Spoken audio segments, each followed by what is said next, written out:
Tia, Pronto. Oi? Pode falar. nós vamos corrigir logo toda a tarefa de uma vez? Não, não, não, não, não, não, não. A gente vai estudar mesmo hoje. Eu não vou corrigir tarefa hoje, tá? Tá bom. Porque próxima semana, segunda-feira, já é a prova parcial, certo? Aí eu quero dar o conteúdo para vocês poderem ter alguma base, né? Como é que vai fazer prova sem ter a professora nem explicou o conteúdo, como é que tem prova, né? Não existe. Vamos lá, gente. Ó, hoje a gente vai estudar o capítulo 5 do livro, começa na página 94. E esse capítulo 5 fala sobre independência na América Espanhola. Vocês lembram que quando Portugal e Espanha vieram à América, eles colonizaram toda a América, né? A Espanha ficou com a América Central e a América do Sul, quase toda a América do Sul inteira, e Portugal ficou apenas com o Brasil. Né? E aí, como a Espanha ela tinha muitos países, né? Muitos estados, né? Países, quando começou as independências, foi assim, um de cada vez, mas assim, tudo ao mesmo tempo. Né? Então, para a Espanha foi mais dolorido, foi mais sofrido do que para Portugal, né? Porque Portugal era só um país. E aí esse capítulo vai falar de como foram essas independências, né? Na América Espanhola. Espanhola por quê? Porque são os países que a Espanha colonizou, né? O Brasil foi Portugal, tá bom? Nessa primeira página, na página 94, vai falar o início dessa independência. Por que começou esses estados daqui da América, né? Esses países aqui da América começar a ficar independente. Por quê? Porque a Espanha começou a ter uma crise, a Espanha começou a ter uma crise, né? A metrópole. Como foi essa crise? Porque toda a riqueza da Espanha, né, naquele período, vinha desses países daqui da América, vinha da Colômbia, da Argentina, do Uruguai. Só que essa riqueza, que era principalmente a prata, né, ela começou a escassear. Tio, o que é escassear? Ela começou a ficar pouco, né? Não tem para sempre, não é para sempre a prata, né? Não tem como escavar e sempre ter. Então começou a ficar pouco. E nisso começou a ter menos riqueza. Só que a Espanha pensou? Se não tem mais tanta prata, eu vou encarecer os impostos, né? Eu vou limitar os poderes dos governantes de lá, eu vou sugar até a última gota de sangue, né? Sendo assim, fazendo uma metáfora. E aí, as pessoas que já eram enriquecidas, as pessoas que tinham algum poder nesses países daqui da América do Sul e da América Central, eles começaram a pensar, nossa, peraí, né? A gente já está sofrendo uma crise e a Espanha não dá uma trégua, né? O que a gente vai fazer? Vamos virar independente. Isso começou por quem? Pela camada social mais abastada, mais rica do período, que era a camada crioula, os crioulos. Tia, quem são os crioulos? Tem aí na página 94 dizendo assim, ó, descendentes de espanhóis nascidos na América. Em geral, era proprietário de grandes extensões de terra ou dedicava-se ao comércio. Em termos gerais, os crioulos eram as pessoas que nasceram, eram filhos de pessoas espanholas, mas que nasceram aqui na América e eram ricos, né? Eram proprietários de terra, ou eram do comércio, enfim. Então, tinha alguma renda, fonte de renda, eles eram ricos, e começou por eles essa vontade de ficar independente da Espanha. Por quê? Porque a Espanha começou a cobrar impostos demais, certo? Começou a tirar, deixar eles um pouco mais pobres, né? Até aí, tudo bem? Por mim, tudo bem. Pronto, até tudo bem, né? Aí na página 95 vai falar de outro fato que fez esses países ficarem querendo mais ainda ficar independentes, né? O que foi que aconteceu? O Napoleão Bonaparte, né? Não sei se vocês lembram da Revolução Francesa. O Napoleão Bonaparte começou a invadir, ele era ditador, né? Imperialista, e ele começou a invadir vários países. Foi justamente Napoleão Bonaparte que fez o rei de Portugal vir até o Brasil, né? Fugido dele. E aí Napoleão invadiu também a Espanha. Quando ele invade a Espanha fica enfraquecida, né? E o Napoleão Bonaparte, ele tomou... Tá baixo? Eu tô gritando já. Vou tentar falar mais alto ainda. Ou então deve ser a tua internet, ou o celular.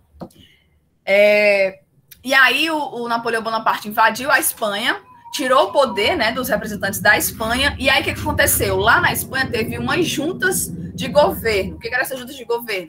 Em alguns estados da Espanha, se formaram grupos que diziam assim, olha, a gente vai governar esse estado aqui, mas a gente não está respeitando nem Napoleão e não está respeitando o rei que saiu, né? No caso, o rei era o Fernando VII, que tem aqui no livro. E aí, aqui na América, teve a mesma coisa. Quando Napoleão invadiu a Espanha, os governantes daqui se juntaram a juntas de governo, juntas governamentais, e começaram também a não respeitar nem Napoleão, que estava lá, o invasor, e nem o rei, nem os mandos do rei, né? Ou seja, eles deixaram de pagar impostos, deixaram de estar doando ouro, prata, na verdade, prata, para a Espanha, enfim. Então, eles começaram a ficar independentes, começaram a mandar, ter uma autonomia maior no seu país, né? Quando o Fernando VI recuperou, quando ele expulsou Napoleão da Espanha, aqui na América, os países não quiseram mais. Não, peraí, você voltou, a Espanha se retomou, mas a gente não quer mais ser uma colônia sua. Então, foi daí que começou mais ainda, né, a questão da independência. Até aí, tudo bem? Tudo. Tudo bem, tia. Pronto, show de bola. Aí, na página 96 e 97, vai falar da independência do Haiti, que antes tinha o nome de São Domingos. São Domingos e o Haiti é a mesma coisa. São Domingos era o nome do país antes e Haiti é o nome do país hoje. Ele vai falar dessa independência por quê? Porque essa aqui é mais interessante porque ela foi a primeira que foi feita não pelos crioulos, que eu falei para vocês no início, que quem começou essa vontade, né, essa ideologia de ficar independente foram os crioulos, que já eram a camada enriquecida do período. No Haiti, ou São Domingos, foi diferente. Quem começou... Oi, Luiz Carlos, tudo bem? Bom dia. Quem começou foi a população negra, a população escrava, a população pobre. A independência do Haiti, ou São Domingos, né, porque era o nome antigo, foi feita pelos ex-escravos, né, pela população negra, a população mais pobre e excluída do período, né? Se vocês lerem aí, no último parágrafo da página 97, tem assim, ó: a independência do Haiti foi um grande marco na história do continente americano. O fato de a nova nação ter nascido de uma revolta de escravos fez provocar um clima de medo e tensão entre as elites das colônias portuguesas e espanholas na América.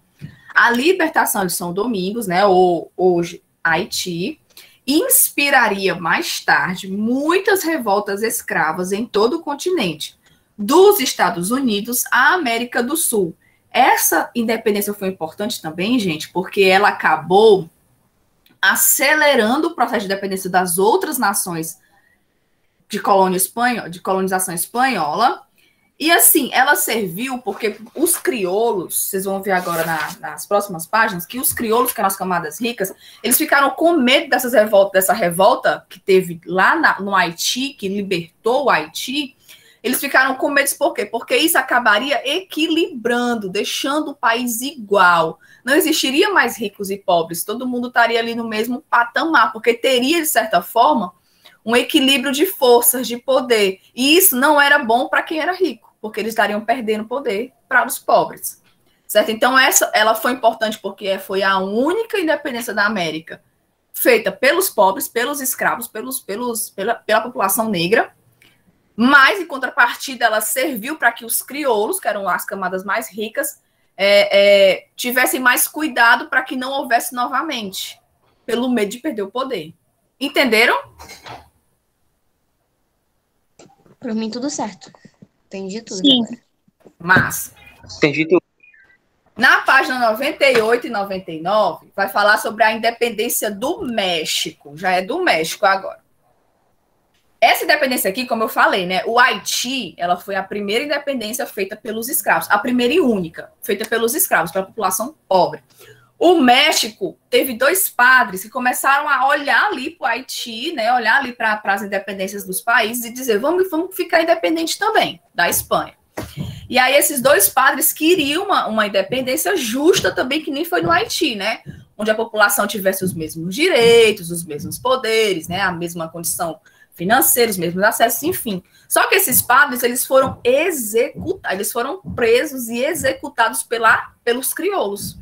Porque, como eu falei, os crioulos não queriam essa independência justa. Eles queriam ficar independentes da Espanha, né? Deixar de mandar dinheiro para a Espanha, ficar independente, mas, ao mesmo tempo, eles não queriam perder o seu prestígio. Eles queriam continuar sendo a camada mais importante daqueles países, certo? Então, o México teve essa característica, né? Os padres que queriam essa independência mais justa, né, mais igualitária, acabaram sendo executados, sendo mortos pela camada crioula, certo? Até aí tudo bem? Tudo certo. Sim. Tudo certo, professora. Pronto. Se vocês virem na página 99, o primeiro parágrafo, 99, tem assim, ó. Com o fim do governo independente e sem mais a interferência do padre Morelos, né, que eram os 2 padres que eu falei, eram o Morelos e o Hidalgo, a situação no vice-reino da Nova Espanha, porque o México, nesse período, tinha o nome de vice-reino da Nova Espanha. Era vice-reino da Nova Espanha, depois foi México. Igual São Domingos, que depois virou Haiti. E outras mais, Cisplatina, que virou Uruguai, tinha outros nomes e viraram outros nomes, né? Parecia novamente sob controle espanhol. Contudo, a autoridade espanhola não tinha sido restaurada na região. Os grandes proprietários coloniais... Quem são os grandes proprietários coloniais, gente? Desse período? Gente...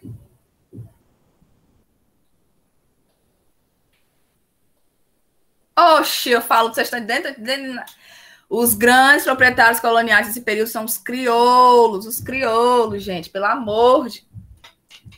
Continuavam insatisfeitos com o governo metropolitano. Eles desejavam a independência, mas não por meio de uma revolução popular, mas não como foi no Haiti.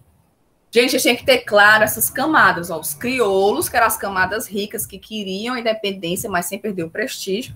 E tinham os escravos e as camadas pobres. Pelo amor de Deus, é só o que tem na prova, viu? Continuando, página 100, página 101. Tem alguém aí? Opa. Estamos aqui, professora. Estamos aqui escutando tudo. Escutando tudo, né? Aí eu pergunto quem for os crioulos, não sabe quem é. Só que eu tô falando aqui. Sei não, viu? Toma jeito, meu povo. Ó, página 100, página 101. Vai falar das independências da América do Sul.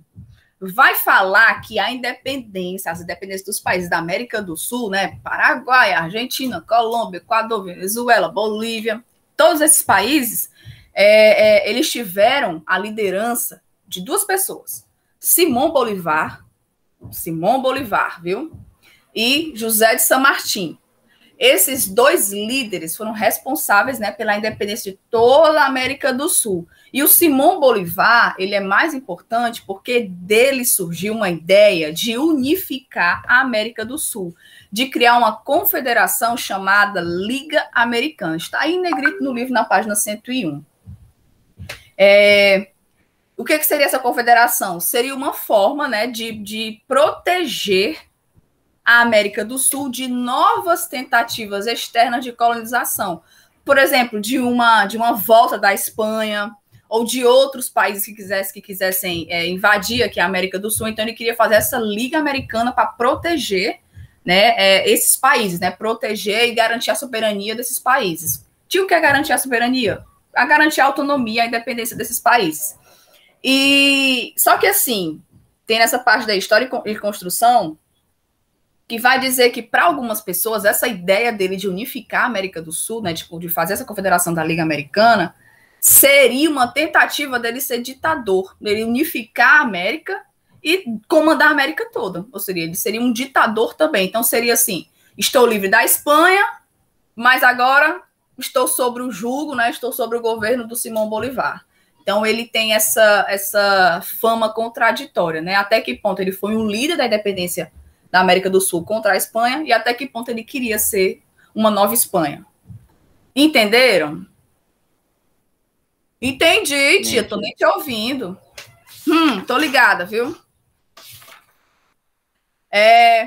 Página 102 até a página 103. Vai falar, né, do Uruguai. O Uruguai também, mesma coisa, quase todo mundo foi assim. Começou com as camadas crioulas, né? Na verdade, começou com as camadas mais pobres que queriam ali uma justiça social, e aí os crioulos vão, pegam as ideias, pegam o conflito, fica independente, continua com prestígio. Sempre nessa dualidade, né? Os crioulos e as camadas mais baixas. As ideias entre aspas, né? Tomam. Isso, exatamente.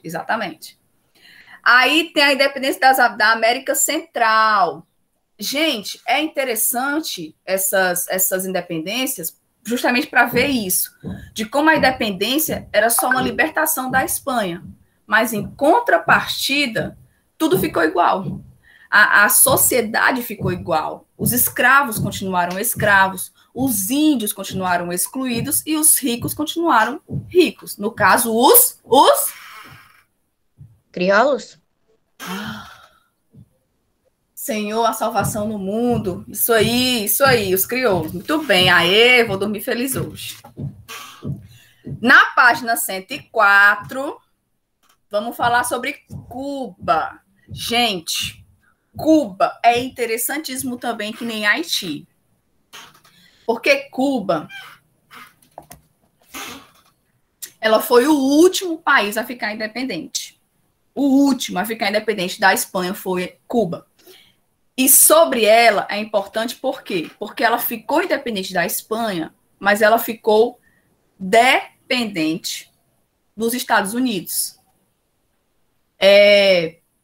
Cuba, ela teve essa libertação tardia, como tem no livro, na página 104. Por quê? Porque era o país que continuava a ter a prata, né? Continuava a ter as riquezas, continua a dar riquezas para a Espanha. A Espanha protegeu bastante Cuba por essa característica de ter muitas fontes de riqueza. E também porque a sociedade lá já ficou com medo do Haiti.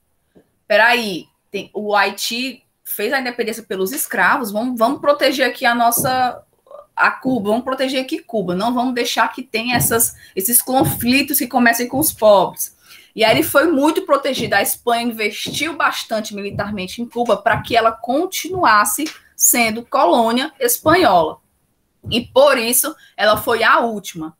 E ela só conseguiu ficar independente porque os Estados Unidos, que já tinha ali uma parceria, era como se fosse uma extensão já dos Estados Unidos a Cuba, os Estados Unidos interviu, né? Interviu, por isso que tem essa charge na página, essa chargezinha aqui. Ela interviu bastante, né? Foi os Estados Unidos que conseguiu libertar Cuba da Espanha. Mas os Estados Unidos, como não é besta, ele libertou Cuba de Espanha para ficar com Cuba. Te liberto da Espanha, mas aí agora as tuas riquezas, o teu material, é tudo meu. Tudo é meu. E eles ganharam. Os Estados Unidos ganhou, né? E ficou com Cuba. Cuba só conseguiu realmente ser livre na Revolução Cubana, que já foi depois, com Fidel Castro, com Che Guevara, mas isso aí é cenas dos próximos capítulos. Eu queria ler com vocês a página, o parágrafo 3º parágrafo da página 104, que vai falando assim, ó. Os cubanos só retomaram a luta pela emancipação em 1895. Eles foram os últimos países a serem independentes. Nesse processo, surgiram 2 projetos políticos para o futuro país: os autonomistas e os anexionistas. Os autonomistas, olha o nome, autonomista, eles queriam a independência total, nem Espanha, nem Estados Unidos, só Cuba. Autonomistas, queriam autonomia política. Já os anexionistas, eles defendiam que Cuba fosse anexada aos Estados Unidos, como se Cuba fosse um estado norte-americano, dos Estados Unidos, ou seja, eles queriam anexar, trazer Cuba ser dos Estados Unidos também. Quem ganhou?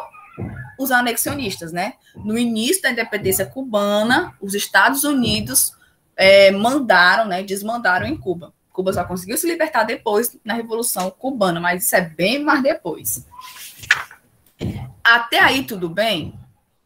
Sim. Eu ia perguntar essa dúvida do autonomista anexionista, só que a senhora já falou. Pronto, o autonomista, eles queriam a independência total. Queria Cuba como independente e acabou, sem ninguém mandar nela. Os anexionistas queriam que os Estados Unidos anexassem Cuba ao seu território, né? Ou seja, que eles mandassem em Cuba. E foi o que aconteceu. Quem ganhou foi os anexionistas, e só depois que a Cuba conseguiu se libertar total, e hoje eles são inimigos mortais, né? Vocês sabem que Cuba e Estados Unidos não se batem, inimigos mortais ali, guerra de gente grande. Gente, aí as últimas páginas vai falar sobre o que eu já venho falando para vocês, os significados de liberdade. O que significou essa independência? A independência foi boa por quê? Porque libertou os países americanos da Espanha. Mas foi ruim porque continuou igual. Ó, se vocês lerem o primeiro parágrafo da página 105, tem assim: nos tempos das lutas pela independência na América Espanhola, a palavra liberdade tinha diferentes significados. Para as elites crioulas que liam os textos iluministas, liberdade tinha principalmente uma dimensão política e econômica. Liberdade para os crioulos era ficar livre de eu ter que estar pagando meus impostos, de ter que estar tirando meu dinheiro do bolso e dar para a Espanha. Ficar livre era isso, para os crioulos, certo?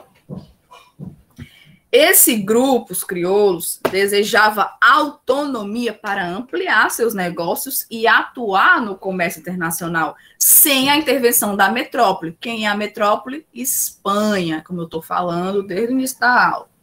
Para os escravos, liberdade significava o fim da condição de cativo, né? O fim de ser escravo.